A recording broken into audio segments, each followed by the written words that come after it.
So we go back, and it is time to start things off with the brother versus brother match. Owen and Bret, one of the best promoted storylines of this era, and a lot of people's, one of their favorite WWF programs during this era. And we go back to the Survivor Series when it is Bret Hart teaming with Owen, Keith, and Bruce Hart against Shawn Michaels and the Masked Knights. And Owen, the lone Hart member that gets eliminated, and a spot where Bret's running the ropes and Owen accidentally knocks Bret off the apron, and Owen gets rolled up. And afterwards, returning to the ring, shoving Bret and continuing Owen's kind of a heel turn, challenges Bret to a match. And Bret responds that I will never, ever, absolutely, positively ever wrestle my brother. And then they come together over Christmas and they decide, let's beat the shit out of the Quebecers. I love this Christmas video these two did, just like hugging each other, really over the top. Like, it's so cheesy, but it's so great. And I just remember watching Superstars at this time, and it's like, it's totally believable. Oh, they got together over the holidays. Everything's great between these two. And that leads to the Royal Rumble and a great laid out match where Bret has the damaged knee, and he won't tag Owen. The Quebecers retain, and then the famous spot where Owen kicks Bret's leg out from his leg. The leg flies into the audience, and Bret was one leg leaving Providence, Rhode Island that night. Yeah. In hindsight, really does feel like such a simple story. But I don't know, these days, like it's to be respected, because I think we often in modern times get way too complicated with these sort of breakup stories, especially when it comes to siblings. I think this also had the benefit of, like, TV time that wasn't as abundant back then. So you had to spread this out over months, and just kind of given, the rarity of like these little chapters, they were able to feel that much bigger. But nonetheless, I think it's really well done, really, really well done, and stands up even to this day. Yeah, it's amazing that on television, like, they're dangling these two options. Like, you have Bret and Luger coming out of the Rumble, and the options based on this coin flip are that you're either going to get Bret having to wrestle Owen, so it's fair that they all have two matches on this first night. Or if Bret gets the first title match, you would have gotten Lex Luger versus Crush. And could you have imagined the alternate option of, obviously they were going to get to this match eventually, but swapping this match out for Luger and Crush on Would it have show? Been a Falls Count Anywhere match? That's a good question. It might have been a... I couldn't fathom Bryan Adams and Lex Luger on this show for 10 minutes, much less 20. And getting two Lex Luger matches on this show would have been my demise watching this. But everyone, you almost didn't get this match. So for the first time, maybe the only time, we are going to consult Bruce Hart, straight from the heart. Get the play on words there? So from Bruce, he talks about being invited down to SummerSlam the previous August by Pat Patterson and Vince McMahon. Pat and Vince had kind of kayfabed me on previous trips down to the WWF, but this time they couldn't have been nicer. They told me that they had a really big storyline in mind, which called for me to be planted in the crowd like a mark. And then at some point, when Bret was in the main event defending the title against Doink, he was not champion at this time, but Bruce is a little off timeline-wise. So he talks about like the Lawler-Bret feud and stating, I still really wasn't sure where the storyline was going. But Vince and Pat assured me they had something really big in mind for me at their next pay-per-view, the Survivor Series, which is going to catapult me to stardom. As it turned out, they had me, Bret, Owen, and Keith taking on Jerry Lawler, Doink, Shawn Michaels, and Terry Funk in what was billed as the family feud. I honestly wasn't sure how the hell Lawler and company could be construed as family. But then on the other hand, Charles Manson and his family weren't exactly blood either. Okay, this is a Bruce Hart book if there ever was one. Anyway, before I flew down to Boston for the match, I'd been led to believe by both Vince and Pat that they had some hot angle in mind for me, which was going to set the stage for something really big for me. But the night of the show, Vince and Pat were both conspicuous by their absence, and we were given our finish instead by Bruce Pritchard. He goes over the layout of the match and what they did with Owen being eliminated. I got a decent payoff for the match, but to say it was an anti-climax would be an understatement, as the supposedly really big plans that Vince and Pat had alluded to did not materialize. I was wondering if their definition of really big and mine were different, or if they were both simply full of shit. A number of years later, though, I came to find out the rest of the story. In 2000, on the first anniversary of my brother Owen's death, my beloved brother Bret divulged in his weekly column in the newspaper that in September of 1993, Vince McMahon wanted me to wrestle my brother Bruce, who, as the story was going to go, would challenge me to a match, and our angle would build from there. I sat listening and finally told Vince McMahon that if I do wrestle any of my brothers, it had to be Owen, not Bruce. The WWF didn't like the idea, but I simply refused to do it any other way. When I read the article, I finally realized that Vince and Pat had actually been on the level and not full of shit, as I'd long surmised, but that Bret had been the one who'd kiboshed things. What really pisses me off was that my having a run, as they call it, in the WWF would not have hurt Owen, as he was already in the WWF, making decent money at the time while I was struggling to scrape by on a sub-teacher's salary with a ton of expensive medical bills, including wheelchairs and whatnot for his son Rhett. As well, at that time, I was still ghostwriting Bret's hit column free of charge and figured he was in my corner. Apparently not. Ooh, ouch. Okay, so you heard it from Bret himself, admitting it. So does Bruce have a reason to be upset? Well, let's first hear Bret's side of this from his book that comes out several years before this, actually, that he talks about the actual how this was pitched to him. So the way Bret describes it is that here he is. Okay. Vince surprised me with a crazy idea for a storyline. He wanted me to have a falling out with one of my brothers, possibly Bruce. He'd grown jealous of me, so he'd challenge me to a match. I'd take the high road, refusing to fight my own brother out of respect to my parents. Then maybe it would be Owen who would step in and offer to face Bruce instead. Bruce would work against Owen and wipe the floor with him so badly that I'd have to come to Owen's rescue. The idea was that I'd eventually end up taking Bruce on at WrestleMania 10. Then after all that, Vince would put me with Lex Luger at the King of the Ring in June 94, but he hadn't made up his mind who would go over. I felt confident enough that if it came down to a popularity contest between me and Lex, I would likely win.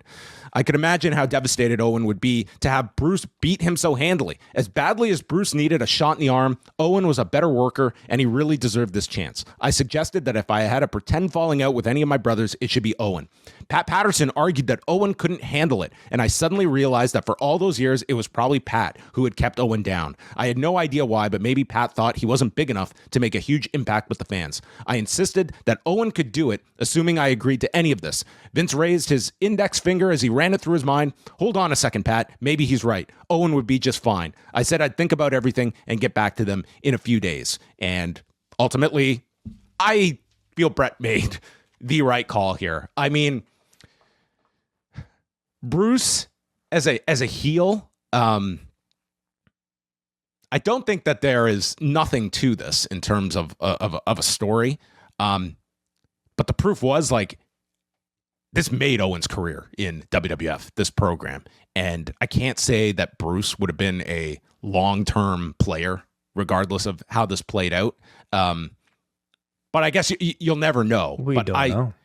I can understand, though, having this thinking, and I have a hard time disagreeing with Bret's assumption at the time. That did prove out to be, a great angle for them. Certainly, when you look at the result in this match at WrestleMania 10, I think it's really hard to argue with Bret's decision to go with Owen. Like, I certainly trust Bret in assessing that Owen was a better worker than Bruce Hart. And for the quality of this match, I think it made sense. I think it also helped unlock a great heel character within Owen that maybe a lot of us, including Pat Patterson, never saw initially. At the same time, man, if I'm Bruce, I think I would be upset. If I knew that I was about to be cast in this major role, getting my own WrestleMania program with my brother, and it was my brother who decided to get me out of it. When I have as he said, a child who needs wheelchair, special needs and everything. I would be really It's upset. a tough pill to swallow. Like, I do get it from Bruce that, I mean, it's tough to kind of view your, like, Bruce, I think, has always had this belief that he just didn't get the breaks, whether it was when Stampede was sold without his knowledge by Stu to Vince McMahon in the mid 80s. And, I think Bruce gained a lot by being part of this Hart family, but I also feel he thinks that he never really got his due and that this could have been his big break. And that's a tough thing to live with when it's always the what if scenario. And maybe it would have worked, and maybe it would have just been a total nothing program that didn't elicit the same kind of reaction that Owen and Bret did. And the fact is, I have a hard time imagining that this would have, like, when you see that this program went far beyond just WrestleMania, that these two were like on opposite ends, like throughout, even when they went in separate directions, like they always had that tension until they came together for the Hart Foundation. And what a big angle that was when they finally reunited all those years later. That I just can't see that having the legs with Bruce. Sure. Yeah. No, it's interesting, but it's also a shame that it's like one of those things that has driven this family apart. When really you should be happy and celebratory for everybody's success within the family. Unfortunately, it just seemed to cause more rift between some of these interpersonal relationships. Also, an interesting note that I didn't even realize, even though it is brought up in commentary in passing by Jerry Lawler, is that Stu and Helen were supposed to be in attendance at this show, and they would often go to a lot of the big shows. And Helen was legitimately hospitalized at this time, could not make the trip. And that adds a whole other layer to this. And your choice as the best non-wrestler fan in Helen Hart, could you imagine had she been like shot cutaways to Helen and Stu during this match? I mean, that adds a lot, I think, not to mention like in the main event too, where you probably would have had Bruce or Stu and Helen in the ring with Bret on top of it. And Owen comes out and he's the black sheep of the family watching them in the ring. Right. That would have added a lot to this, I think, had they been there. Yeah. I guess I don't know how, common satellite technology was like if you're trying to bring it to like a hospital, and nor do I know like if the Hart family or the hospital would have been comfortable enough with it. But maybe if there was FaceTime back in '94, that would have been something they would have, Stu might have been okay with. So Owen and Bret kick off the show, and Owen is awesome here. He comes out with the Bret Hart sunglasses and rips them up, and then Bret comes out to this huge pop. And a classic shot. I might have even mentioned this like back when we reviewed this in like 2010, but like with the kid? No, not with the kid, but like with the big sort of zoom down the aisle as Bret walks out in his like classic shades and sunglasses. And like, for all these sort of like technology that we have today, I think there are still classic shots like this of Bret coming down this long aisle with this camera zooming in on him. That just like still stand the test of time. It looked so perfect. And he hands his glasses off to this kid, and the kid sticks his tongue out, and Lawler says, he's an Owen fan, which was rather funny. They start off, Owen is just taking every victory lap. Like he wins a lockup sequence and he cheers and celebrates. He was just great here. And like it starts off as like this technical wrestling match before it escalates. It's paced very well. And we see this sequence executed by Bret with this monkey flip and clotheslines Owen to the floor. And after Owen slaps Bret, Bret responds with his own slap. And now Bret doesn't see a brother. He sees an opponent. And that's where this escalates. Owen hits his enziguri and runs Bret's back into the post and starts working over the back. And after Owen stops a tilt-a-whirl, he pile drives Bret and misses a splash off the top. That gets a big reaction. And he tries for the sharpshooter minutes later, but gets stopped. And we see a Japanese rolling clutch by Owen. Then Bret hits the pescado to the floor. And in doing so, jams up his knee upon landing. And he gets up and he's limping. And this would be the whole story of the night for Bret Hart, who is now, through his own offense, messed up his knee, and Owen smells blood, so he goes after the knee, and he kicks away at it. He wraps the knee around the post, and then hits a dragon screw, and applies the Cleveland Guardian Deathlock. Excuse me? What? This would be the Indian Deathlock. Oh, okay. Yes. Then he applies a figure four. Bret reverses, and it's Bret with the enziguri, and he's limping to fight back. And after an Irish whip sends Owen chest first into the corner, he is hit by a pile driver from Bret. Bret hits a superplex, and Vince is like the most biased commentator here, just cheering, encouraging Bret to turn over and pin him. And Bret gets the sleeper applied. Owen goes to the rope and hits Bret low before he applies a sharpshooter on Bret. And Bret taps out. And that's it. That's the match. He tapped like 3 times on the mat. It was over. But the referee missed us. Before tap outs were recognized, of course, it was in wrestling. Bret breaks his own finisher, reversing, and gets to the rope. And Bret gets his foot up in the corner, and in a finish that has been replicated so many times, in particular by AEW performers, he ends up on the shoulders of Owen, goes for the victory roll, and Owen blocks it, sitting down, hooking the legs in 20 minutes and 2 seconds, and Jerry Lawler makes the big call. He didn't step out. He jumped out of the shadow. Vince is impressed, but says that he's almost as impressed by Bret and doesn't think that Bret had his heart into the match. Already just running cover for Bret of this blemish in the opener. At this time, at whatever I was, 10 years old, just thinking about this, I was like, what a brilliant, this is where I think I understood booking at like a base level, that like, what a great outcome that Bret loses. He can win this title, and Owen has a claim to the title. I think I knew it like right in my head. Bret's winning this title at the end of the night. This is so smart and so simple that even a 10-year-old got this. Yeah. I think it makes sense. It also does like stray away from pretty conventional booking, though, in that you want to make the guy who's about to win your championship seem super strong, and therefore still a real surprise that he would lose a match like this to somebody who, you know, for his entire career has been portrayed as underneath him in his brother. So I would still say it was a really bold booking decision from Vince, and a really smart one, I think, in hindsight.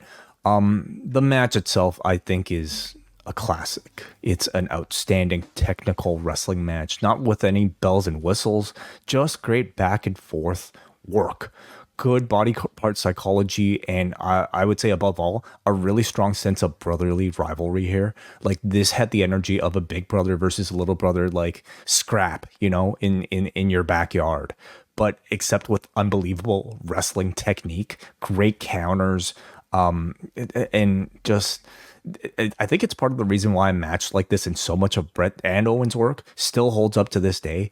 It's that it doesn't necessarily rely on flash, but just great technical knowledge and creativity and execution.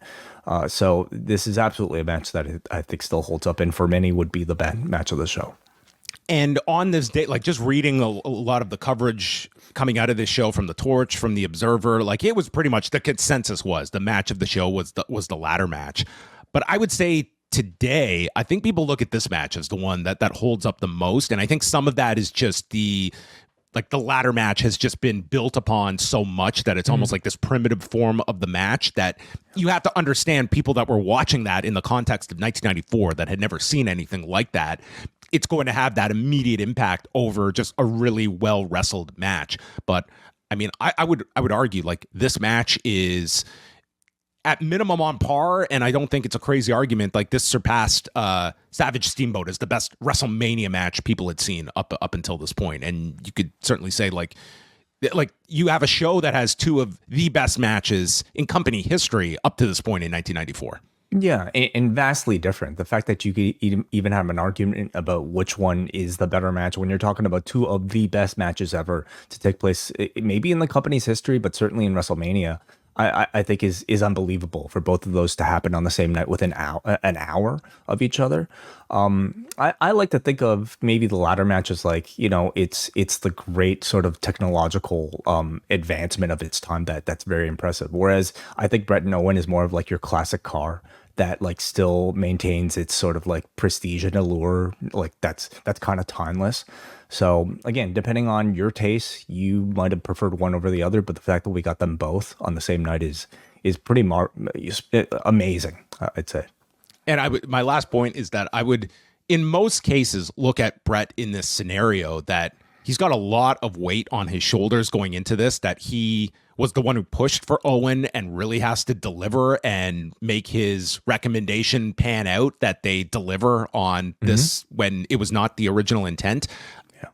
But Bret Hart is that one person that I have no doubt that he was not lacking any confidence in his in his mindset that this would be the superior option. And I think this is a guy that had enormous self-confidence in his ability, and it was earned too. Like they came out, and again, this really does catapult Owen's career, because if this match is just kind of passable, maybe they don't decide to follow at SummerSlam with this. I mean, they could have blown this off before SummerSlam, but instead Owen really rises to the occasion, and this is now, like, in many ways, this is the true start of his WWF career, where, you know, high energy and the blue blazer, like, he was just kind of the great worker, but at a time where he was just another undercard babyface.